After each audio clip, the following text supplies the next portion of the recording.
Bonjour, enchanté. Moi c'est Fumi. Dans ce podcast, je parle d'environnement, d'art, d'histoire, de faits de société. Bref, ça dépend quoi. Si vous êtes là, c'est que vous êtes avec Fumi et que ça dépend aussi de vous. C'est parti.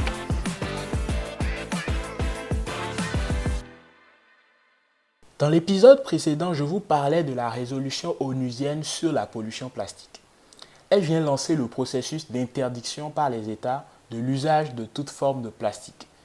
Ce pas de géant dans la lutte contre l'un des vecteurs du changement climatique a été fortement salué de par le monde. S'il faut reconnaître l'utilité et la pertinence d'un outil juridiquement contraignant, il faut clairement s'interroger sur l'avenir d'un tel projet. Et c'est ce que nous allons faire dans cet épisode. Le premier élément sur lequel il faut se questionner est la faisabilité d'un monde sans plastique. Ensuite, il faut se demander au regard des nombreux obstacles s'il ne s'agit pas d'un rêve bien vendu. Quels sont ces obstacles à contourner? Pour tous les observateurs, il est clair que la résolution des Nations Unies doit être accueillie avec la plus grande prudence. On peut d'ailleurs comprendre que cette crainte existe également chez les décideurs. Ils affirment que le comité intergouvernemental de négociation destiné à préparer l'accord juridiquement contraignant sur la pollution plastique doit se mettre à pied d'œuvre et surtout respecter l'échéance de 2024. On peut d'ores et déjà comprendre que si le principe d'un accord contraignant est acquis, les contours des contraintes à imposer seront difficiles à déterminer. Trois facteurs devront entrer en ligne de compte dans la réussite ou non de ce projet de traité. Il s'agit d'abord des grandes firmes dont le plastique est le fonds de commerce. L'offre de plus en plus croissante de plastique. C'est le premier obstacle qu'il faudra contourner. Ou du moins, ce traité mettant fin au plastique impactera en premier les entreprises qui produisent du plastique. Pourtant, l'offre de plastique ne cesse de croître. La production de plastique a dépassé les 460 millions de tonnes en 2019. Sans compter que plus de 300 millions de cette production se transforment en déchets. Concrètement, de quoi se compose cette offre de plastique ?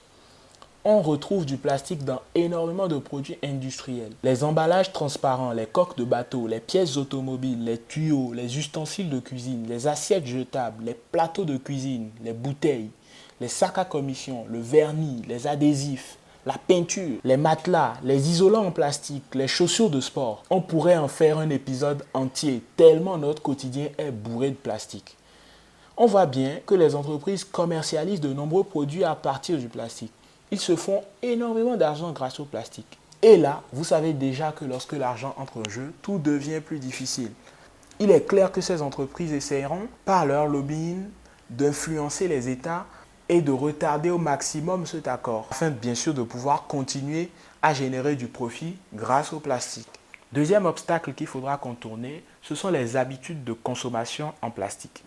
Si l'offre de plastique ne cesse de croître, il faut également remarquer que la demande suit le même cours.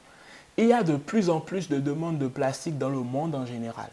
La demande mondiale a cru au rythme confortable de 4,7% par an sur la période 90-2017. Aussi bien dans les industries parallèles comme dans l'automobile ou le bâtiment qu'au niveau des consommateurs.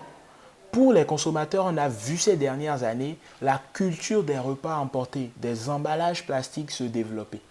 Les consommateurs se sont donc de plus en plus habitués à utiliser du plastique. Et c'est aussi à ces habitudes de consommation que l'offre de plus en plus croissante de plastique répond. Les consommateurs peuvent également influencer cette perception et cette consommation du plastique. Pour cela, il faut rallier le maximum de personnes à la cause écologique, ou du moins se faire prendre conscience qu'il faut utiliser de moins en moins de plastique. Les consommateurs doivent changer leurs habitudes de consommation, car nous sommes en fait tous responsables quelque part de cet usage abusé et démesuré du plastique. N'attendons donc pas qu'ils décident de mettre fin au plastique. Décidons de devenir des consommateurs engagés et de réduire, si pas éliminer, le plastique de nos consommations respectives. Les blocages à contourner dans cette lutte sont donc le lobby des entreprises, je l'ai déjà dit, les habitudes de consommation, mais aussi l'incapacité des États à exercer un véritable contrôle sur le plastique. J'ai encore en mémoire l'adoption en grande pompe de la loi anti-sachets non biodégradable au Bénin. Quelques années plus tard, force est de constater qu'il y a toujours des sachets plastiques non biodégradables qui circulent, à l'exception des pharmacies où il y a un grand effort qui est réalisé. Il faut le reconnaître. On comprend que le tout ne suffit pas d'adopter ou de voter une loi contre la pollution plastique. La résolution de l'ONU, si elle se concrétise par un accord juridique contraignant, ne suffira pas non plus. Il faudra plus que la loi, c'est-à-dire l'application effective de la loi. Ainsi, on pourra espérer une consommation au rabais du plastique sur les prochaines années. Aussi, il faut évoquer que la difficulté dans ce contexte est l'aspect multilatéral de cet accord annoncé. Les États n'ont ni les mêmes intérêts, ni la même consommation de plastique.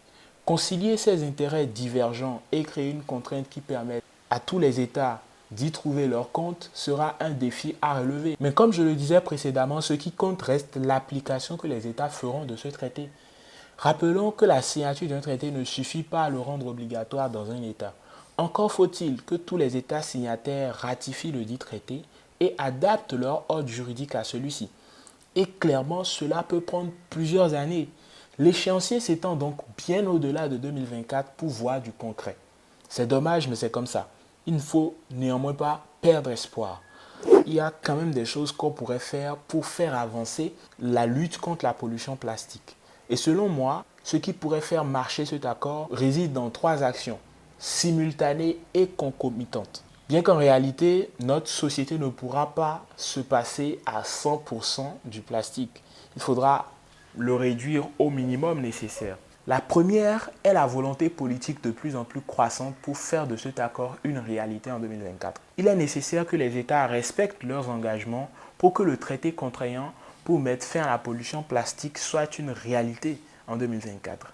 La deuxième action concerne les entreprises et les industries qui produisent du plastique. Je pense qu'elles devraient comprendre l'urgence dans laquelle notre planète est. Elles ne doivent pas faire jouer le lobbying pour retarder ou empêcher la fin progressive du plastique. Et surtout, elles doivent penser des mécanismes pour créer du plastique propre et écologique, sans oublier de cesser l'incitation massive des consommateurs à son utilisation. La troisième action vous concerne. Oui, vous qui écoutez cet épisode.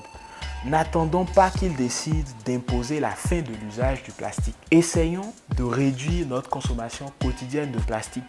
Utilisons des objets réutilisables en lieu et place du plastique. Agissons à notre échelle pour changer les choses. C'était Fumi, merci de m'avoir suivi et à très vite dans un nouvel épisode avec Fumi.